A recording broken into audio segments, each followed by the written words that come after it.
مذہبی افتراق پیدا کرنا، سیاسی عدم استحکام پیدا کرنا اور معاشی طور پہ مسلمانوں کو تباہ کرنا اور اخلاقی طور پہ مسلمانوں میں بگاڑ پیدا کرنا، یہ 4 ہدف ہیں ان کے، اور وہ 4 ہدف انہوں نے حاصل کر لیے ہیں۔ زیادہ تر قدرتی وسائل اللہ نے مسلمانوں کو عطا کیے، وہ زرعی وسائل ہوں یا معدنی وسائل ہوں، آبی وسائل ہوں یا دیگر وسائل، لیکن یہ بیچارے ان وسائل کے ہوتے ہوئے دنیا کے دستے نگر ہیں۔ دوسرا، اللہ نے ان کو جمعیت اور قوت جو عطا کی ہے، لیکن 73 گروہوں میں بانٹ کر کے ان کو کس طرح سے ایک دوسرے کے ساتھ مخالف کھڑا کر دیا گیا ہے۔ اور تیسرا، سیاسی طور پہ شورشیں، یہ آپ دیکھ لیں ساری اسلامی ممالک کے اندر ہیں، پوری دنیا کا مطالعہ کر لیں، 1 انچ بھی جگہ ایسی نہیں ہے جہاں آتش و آہن برس رہا ہو اور وہ کفار کی سرزمین ہو۔ ساری لڑائیاں مسلمانوں کے دیس میں لڑی جا رہی ہیں۔ اب یہ مسئلہ ہوا ہے یوکرائن کا، اور آپ دیکھنا کہ بہت جلدی یہ حل کر لیا جائے گا۔ کشمیر ہے 70 سال سے لٹک رہا ہے، فلسطین کا مسئلہ حل ہونے کا نام ہی نہیں لیتا۔ مشرقی تیمور چٹکیوں میں حل ہوا کہ نہیں ہوا؟ یہ تاریخ ہمارے سامنے ہے، ہمیں آنکھیں کھول کے جینا چاہیے، کیونکہ وہاں معاملہ اور تھا، جو خون بہہ رہا تھا وہ مسلمان کا خون نہیں تھا، وہ بھی ان مسائل سے ملتے جلتے مسائل تھے، لیکن چٹکیوں میں مسئلہ حل ہوا کہ نہ ہوا؟ تو کیا کشمیر نہیں ہو سکتا؟ فلسطین کا مسئلہ حل نہیں ہو سکتا؟ اب عدم استحکام ہے، جتنے بھی ممالک ہیں وہ ایک اچھے انداز سے چل رہے ہیں، جو عدم استحکام ہے وہ ہمارے اسلامی ممالک کے اندر ہے۔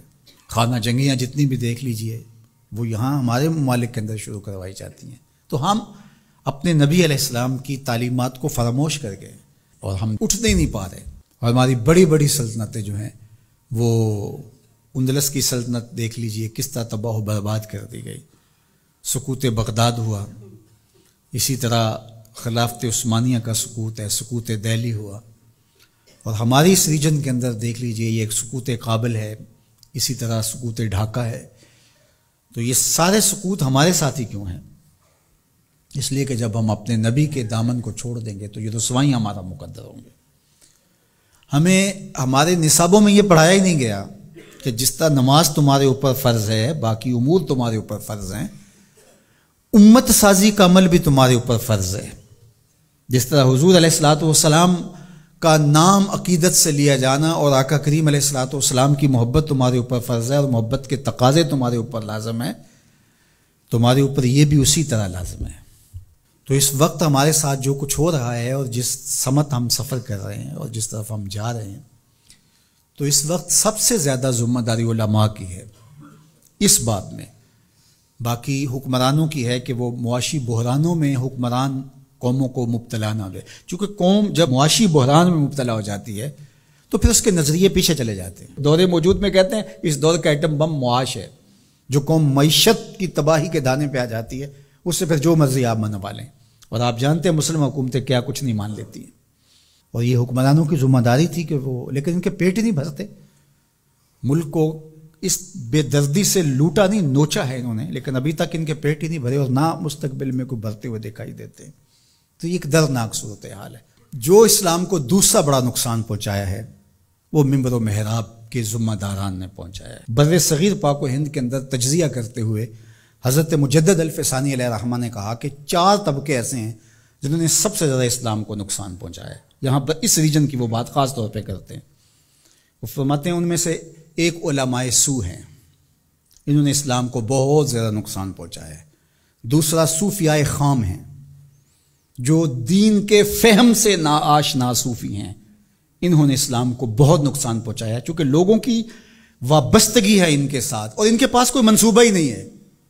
عرس پہ آ جاؤ، نذرانے دے دو اور اللہ اللہ کرو اور چلے جاؤ، ان کے پاس کوئی نظام شریعت تو ان کے پاس ہے ہی نہیں ہے، تو آنے والوں کو کیا دیں گے؟ یہ کچھ بھی نہیں دیں گے۔ تیسرا بڑا نقصان جو ہے وہ اسلام کو جو پہنچایا وہ سلاطین نے پہنچایا، بادشاہوں نے پہنچایا، اور چوتھا جو ہے وہ انہوں نے کہا کہ اسلام کو جو نقصان پہنچایا وہ 2 نمبر دانشوروں نے پہنچایا، اور 5 نام بھی آپ ذکر کرتے ہیں، وہ فرماتے ہیں جو گستاخان صحابہ ہیں، چونکہ جب صحابہ کی نفی ہوتی ہے تو پورے دین کی نفی ہو جاتی ہے۔ حضور کے تیار کردہ یہی لوگ تھے نا، حضور نے جن پہ محنت کی اور جن کو حضور نے اپنے سینے کا نور منتقل کیا، اور اگر ان کی نفی کر دی جائے تو پھر اس کا مطلب یہ ہے کہ دین کی عمارت گر گئی. پورے نظام کا انکار کرنے کے لیے ان کا انکار. جو امت کے اندر تفریق ہوئی، تشتت ہوا اور بے جا تشدد ہوا، اور امت کے اندر جو فکری ناہمواری پیدا ہوئی، باہمی منافرتیں انتہا کو چھونے لگی، سوچ سمجھ فہم ادراک کی قوتیں سلب کر لی گئیں، یہ سب کچھ منبر و محراب کی وجہ سے ہوا. اور اس میں علماء حق یا علماء ربانی یا علماء راسخین جس کو قرآن نے کہا ہے وہ نہیں شامل، لیکن علماء سو جو ہیں سب سے زیادہ مسلمانوں کو اگر نقصان پہنچایا ہے علماء سو نے پہنچایا. اللہ ہمیں امت واحدہ کے نور سے مالا مال فرما، ایسی امت واحدہ جو تیرے محبوب کی سچی غلامی کا حق ادا کرنا جانتی ہو، ایسی امت واحدہ جو صحابہ کے در کی دہلیز کی نوکر ہو، جن کے رگ و ریشہ میں اہل بیت کا پیار محو نفوذ ہو، جو اولیاء امت کے طریق پہ گامزن ہو. اللہ ہمیں سچائیوں کی راہ پہ رکھے. وآخر دعوانا